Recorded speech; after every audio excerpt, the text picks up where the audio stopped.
Pelindungan kawasan suci Besakih. Dalam tatanan niskala spiritual Bali, Pura Agung Besakih adalah pura kahyangan jagat terpenting di Bali. Merupakan hulu Ning Bali Raja, hulu Kerajaan Bali, sekaligus juga Madyanikang Buwana, pusat dunia. Pada masa Kerajaan Bali kuno, Pura Agung Besakih dimuliakan sebagai Hila-Hila Hulundang Ing Basukih, yakni kawasan suci tempat memohon kerahayuan hidup atau basuki di Hulu Bali dipantangkan atau hila-hila untuk dimasuki secara sembarangan oleh siapapun. Kawasan Pura Agung Besakih benar-benar telah menghadapi permasalahan sangat serius. Pada Palemahan terjadi pembiaran atas kesemrawutan seperti warung dan toilet yang tidak tertata, kumuh, tidak tersedia drainase, sampah tidak terkelola, macet, tempat parkir tidak memadai, dan tidak tersedia tempat pasandakan. Kondisi yang amat parah ini telah berlangsung selama berpuluh-puluh tahun. Pembiaran atas kondisi tersebut membuat kondisi tidak harmonis dengan keagungan dan kesucian Pura Agung Besakih.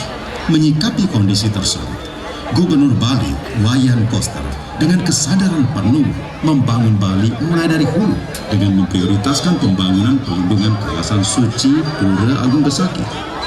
Pembangunan ini memerlukan anggaran sebesar 884 miliar rupiah yang bersumber dari APBN Kementerian PUPR sebesar 393 miliar rupiah dan APBD Semesta Berencana Provinsi Bali sebesar 491 miliar rupiah. Pembangunan telah dimulai pada hari Rabu, Bude Umanis Duput, tanggal 18 Agustus 2021. Peletakan batu pertama oleh Presiden ke-5 Republik Indonesia, Ibu Megawati Soekarno Putri.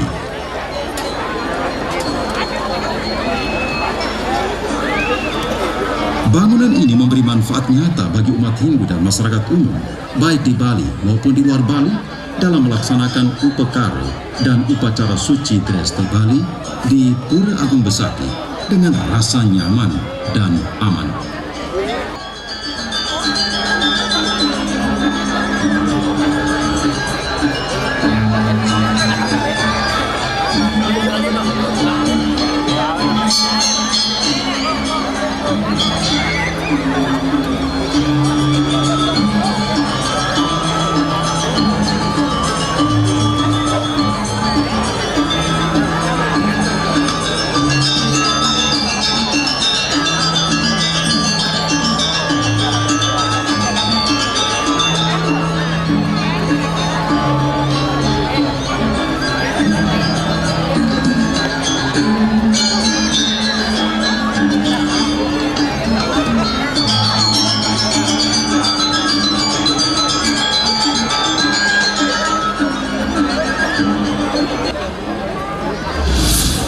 Kawasan Pusat Kebudayaan Bali.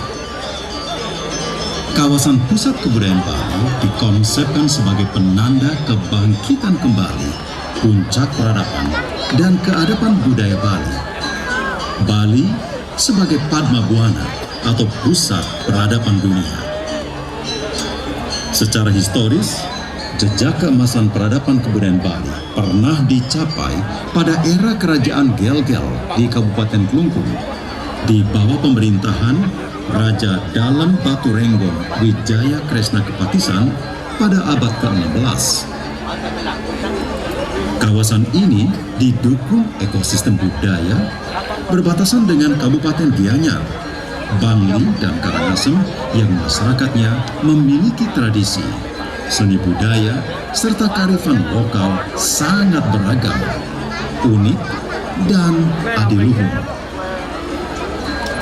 Kawasan Pusat Kebudayaan Bali dibangun di atas lahan seluas 334 hektar yang merupakan hamparan bekas aliran lahar letusan Gunung Agung tahun 1963. Sejak lama, kondisi lahan ini rusak parah, terbengkelai, dan tidak produktif.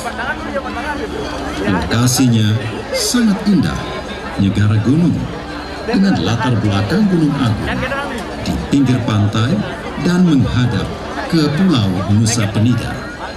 Kawasan pusat kebudayaan Bali ditata dengan sangat rapi, menerapkan nilai-nilai kearifan lokal saat kerja, meliputi 3 zona inti, zona penyangga, dan zona penunjang. Dalam zona inti dibangun 15 fasilitas pentas seni untuk seni tradisi dan seni modern. Dibangun 12 museum tematik.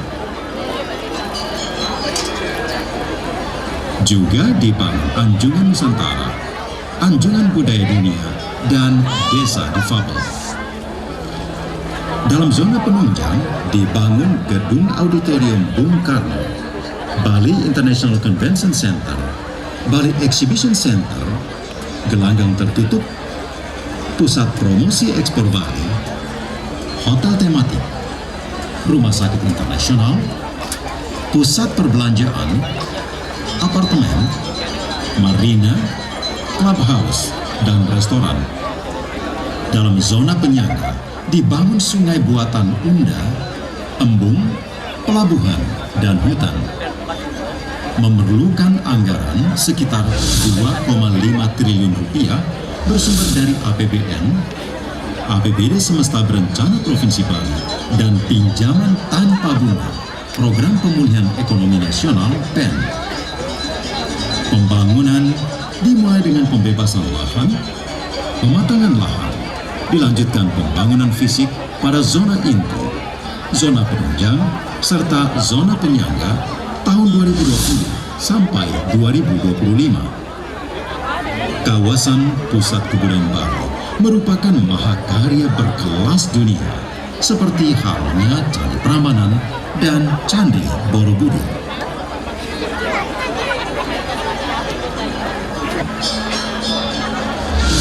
Shortcut Singaraja Mengwitani. Pembangunan Shortcut Singaraja Mengwitani merupakan implementasi nyata janji politik Gubernur Bali, Wayan Koster, kepada masyarakat Buleleng pada saat kampanye pemilihan Gubernur dan Wakil Gubernur Bali tahun 2018. Sejak dahulu, kondisi Jalan Singaraja Mengwitani terdiri atas banyak tikungan tajam dan tanjakan curam. Kondisi ini membuat pengguna jalan tidak nyaman dan sangat membahayakan. Shortcut Singaraja Mengwitani telah berkali-kali diwacanakan, bahkan dikampanyekan pada setiap pilkada, namun tidak pernah terwujud.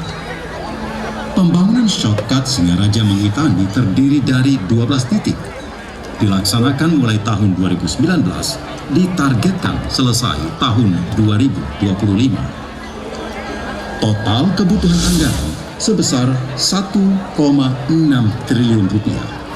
Terdiri atas pembebasan lahan dengan anggaran sebesar 500 miliar rupiah bersumber dari APBD Semesta Berencana Provinsi Bali dan pembangunan fisik dengan anggaran sebesar 1,1 triliun rupiah bersumber dari APBN Kementerian PUPR. Shortcut Singaraja Mengwitani memberi manfaat, mempersingkat waktu tempuh perjalanan semula 2,5 jam menjadi 1,5 jam, memberikan kenyamanan dan keamanan pengguna jalan serta melancarkan transportasi pariwisata dan logistik.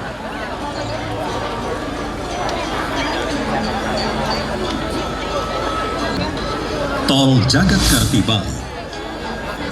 Keseimbangan dan keharmonisan pembangunan antar wilayah di Bali tidak akan pernah terwujud tanpa infrastruktur darat yang terkoneksi dan terintegrasi. Tol Gilimanuk Mengwi merupakan implementasi konsep keseimbangan dan keharmonisan pembangunan Bali yang selaras dengan nilai-nilai kearifan lokal Jagatkarti, menyucikan dan memuliakan alam semesta beserta isinya. Sejak dahulu, jalan yang menghubungkan Gilimanuk Mengwi memiliki banyak tikungan tajam dan tanjakan curam dengan tingkat kecelakaan yang tinggi. Kondisi parah ini telah berlangsung begitu lama tanpa pernah ada gagasan untuk mengatasi. Dalam waktu cepat, Gubernur Bali, Wayan Wayan Koster berhasil meyakinkan pemerintah pusat serta menarik investasi untuk merencanakan dan melaksanakan pembangunan jalan tol sepanjang 96,21 km dengan lebar 40 meter. Pelaksanaan pembangunan jalan tol diawali pembebasan lahan mulai tahun 2022 sampai tahun 2023.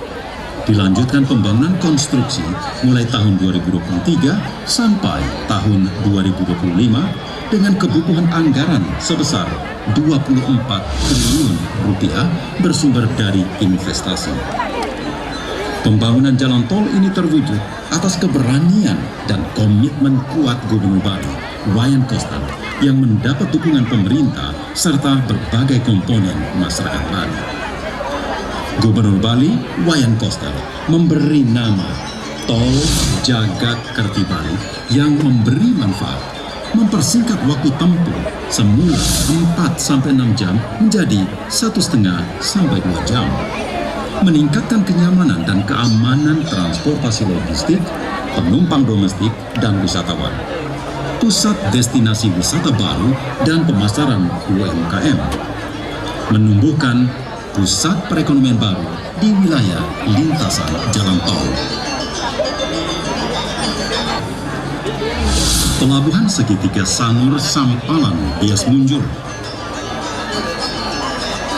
Nusa Penida merupakan pulau yang sakral dengan sejumlah kahyangan suci, antara lain Pura Penataran Pet, Pura Pucak Mundi, dan Gua Giri Putri.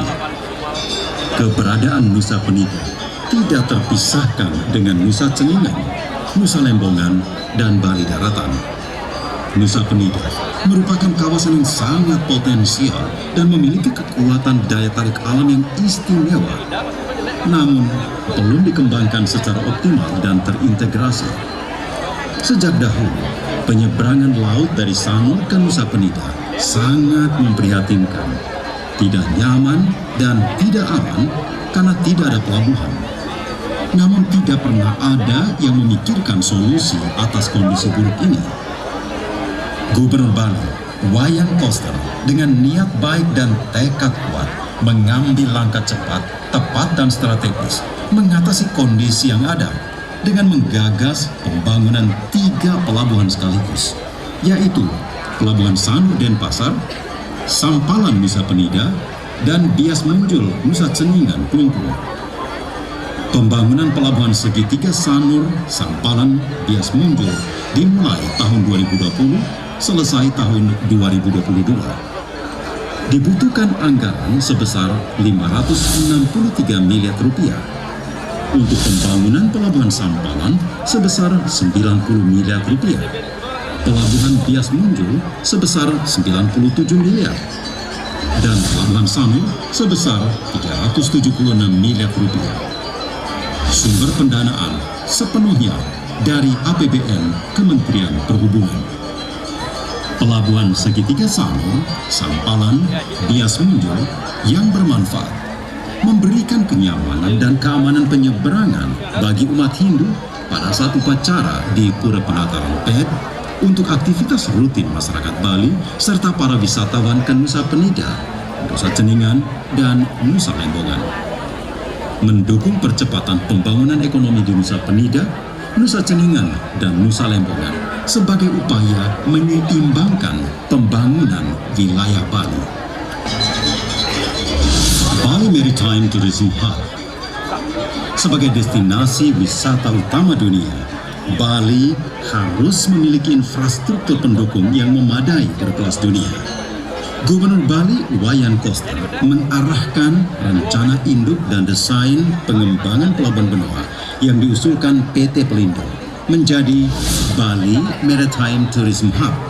Harus memperhatikan kelestarian alam, manusia, dan kebudayaan Bali sesuai nilai-nilai kearifan lokal saat kerti. Kondisi pelabuhan Benoa Denpasar kurang memadai dan tidak tertata dengan baik. Bercampur antara layanan logistik, perikanan, dan wisata, serta belum memberi manfaat optimal bagi perekonomian Bali. Bali Maritime Tourism Hub. Gubernur Bali, Wayan Koster, mensyaratkan 51% dari luas total 70 hektar harus dimanfaatkan untuk ruang terbuka hijau berupa taman, hutan, segara kerti. Pelaksanaan pembangunan mulai tahun 2020 selesai tahun 2023. Percepatan pembangunan dilaksanakan dalam rangka menyambut pertemuan presidensi G20 yang dilaksanakan di Bali tahun 2022. Kebutuhan anggaran sebesar 6,1 triliun rupiah, sepenuhnya bersumber dari PT Pelindo. Bali Maritime Tourism Hub merupakan wahana berkelas dunia yang memberi manfaat meningkatkan layanan transportasi logistik, krus, dan yacht, pusat destinasi wisata baru dan pemasaran UMKM, pusat pertumbuhan perekonomian baru di Bali Selatan.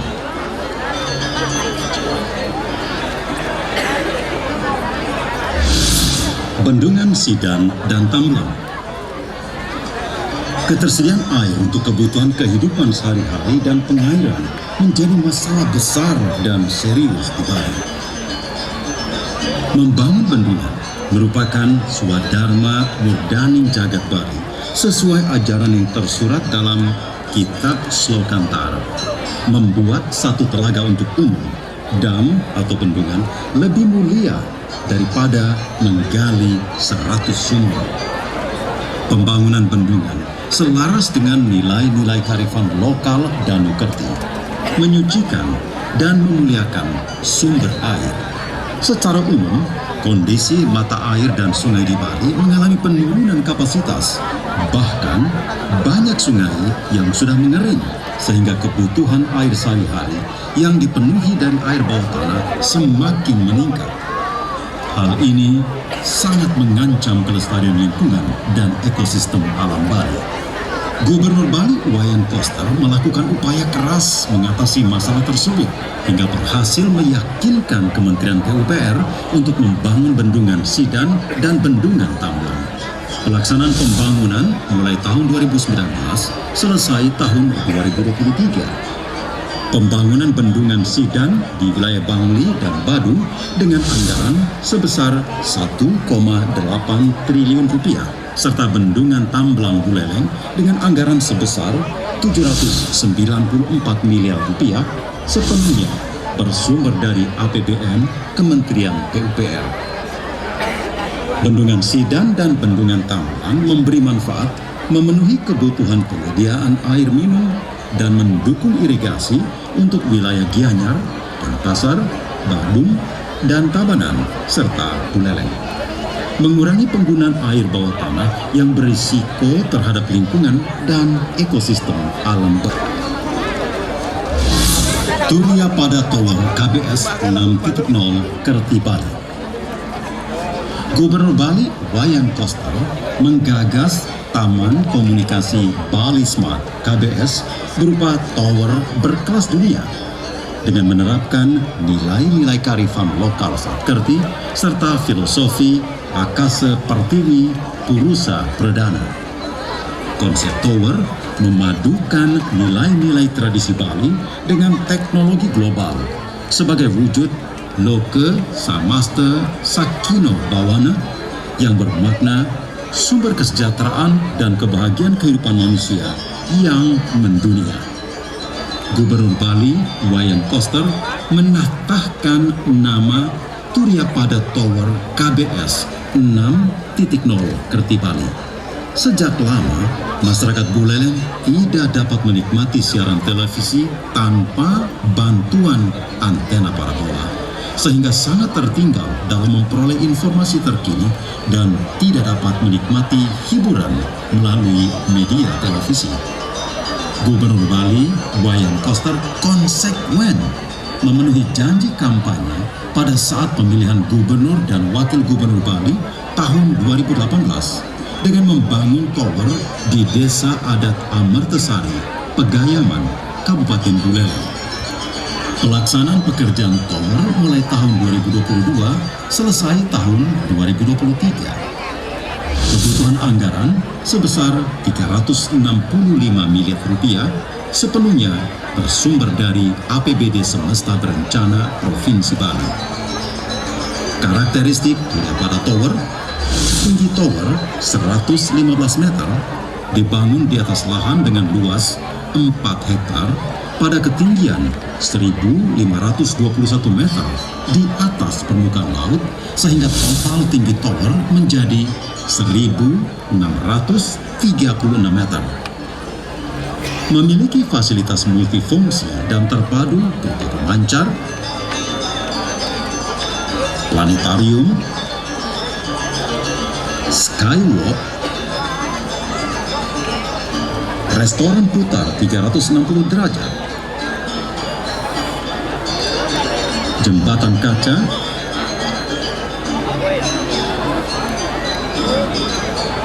museum, dan ruang konvensi, serta dilengkapi gondola. Memiliki konstruksi khusus yang tahan terhadap gempa berkekuatan sampai 1.0 G dan kekuatan hidup minimal 500 tahun. Turiya Pada Tower KBS 6.0 Kerti Bali merupakan tower ikonik monumental pertama di Indonesia. Tidak kalah dengan 5 tower ternama di dunia, yaitu Menara Eiffel, Tokyo Tower, Toronto Tower, Macau Tower, dan Vanstetten Tower. Turiya Pada Tower merupakan daya tarik wisata baru yang ramah lingkungan, indah, dan sangat keren. Dilengkapi kebun bunga, kebun buah, area bermain anak, glamping, flying fox, UMKM, dan restoran. Turiya Pada Tower akan mengatasi blank spot, menjangkau 80% di wilayah Buleleng, Karangasem, dan Jembrana.